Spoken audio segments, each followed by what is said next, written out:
আলোচনা যায় ঠাক। এইটা ছিল কেবলার দিকে মুখ করা পেশাব পায়খানার ব্যাপারে। ভারত বাংলাদেশ পাকিস্তানের লোক বুঝে নিল যে ঘুমানোর ব্যাপারে কেবলার দিকে মুখ করা যাবে না, পা করা যাবে না। এটা কিভাবে বুঝলো? রাসূল সাল্লাল্লাহু আলাইহি ওয়াসাল্লাম বলছেন ঘুমানোর সুন্নাত হচ্ছে ডান কাতে গালের নিচে হাত রেখে দোয়া পড়ে ঘুমাতে হবে।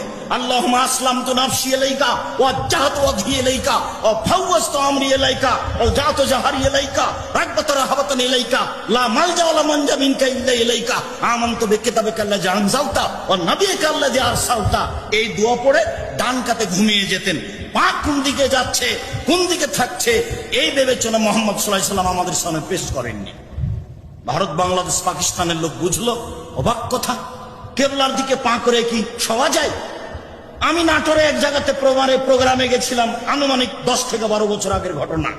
দুজন লোক এসেছে বক্তব্য শুনতে, আমার সাথে সাক্ষাৎ করছে। আমি কেবলার দিকে পা করে শুয়ে আছি। আসলে আমি যে খেয়াল করে শুয়ে আছি তা নয়, এমনি শুয়ে আছি। এসে বলছে বক্তব্য কি শুনবো? বক্তা তো কেবলার দিকে পা করে শুয়ে আছে। ধর্ম কেমন হয়ে আছে? মানুষ যেটা জানে সেটাই ধর্ম। রাসূল সাল্লাল্লাহু আলাইহি ওয়াসাল্লামের কথা কেউ তলিয়ে দেখলো না।